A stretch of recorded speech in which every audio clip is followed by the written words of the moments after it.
1978, the Hispanic Center has offered services that individuals and families in the community need to help them achieve self-sufficiency. Hello and thanks for joining us. I'm Laurel Hess and this is Comcast Newsmakers. Joining me now is the CEO of the Hispanic Center of Western Michigan, Martha Gonzalez-Cortes. Thank you so much for joining us today. Thank you very much, Laurel, for having us.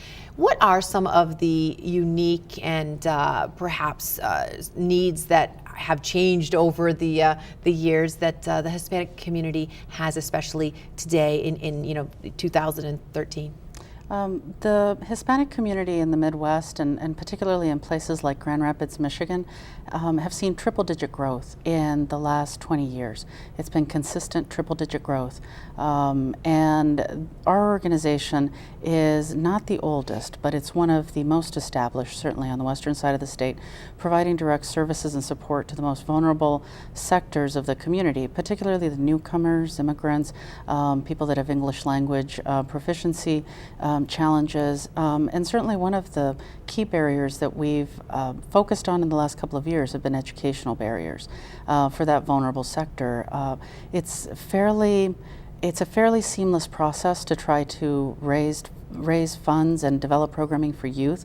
It's much harder to develop educational programming for adults that is meaningful and easily accessible to people in my community. And so one of the areas of focus for our organization has been the growth and development of adult education services, particularly work focused around GED completion and upward mobility through that track, but also educational work that will help us bridge the digital divide for our adults that have very limited access to technology that now powers the world.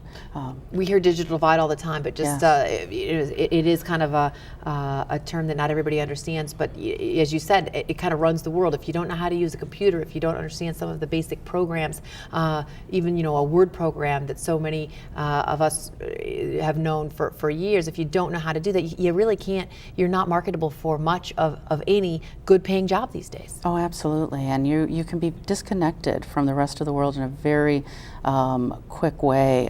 If you don't know how to do internet banking, if you don't use an ATM and a debit card on a regular basis, if you don't know how to track your student progress for your children online, everything seems to be online these days, and if you live in a community where you don't have easy access to cable and internet services, or if you don't have a computer at home, it's very easy to get disconnected in this world. And so at any given time, we've had several hundred people on a waiting list attempting to access our educational programming at the center.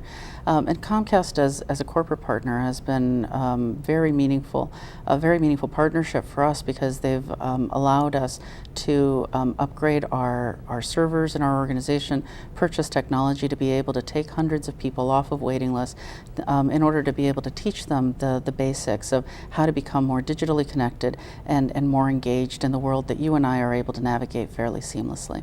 And so it sounds like education, job creation, or job training is sort of where your focus is, but I would imagine some basic human services as well. Are you helping folks, just how to navigate the system to get their rent paid and their utilities paid and that type of thing as well? Absolutely. As an organization that exists to serve, to educate, and to advocate, we are helping people with their basic needs. We have the largest federally funded domestic violence and sexual assault program in the state, and we're the only ones with a federally certified program in immigration services. All right, wonderful. Thank you so much for joining us today. Thank you. For more information on today's topic, you can visit hispanic-center.org. Today's Comcast Newsmaker was Martha Gonzalez-Cortes, the CEO of the Hispanic Center of Western Michigan.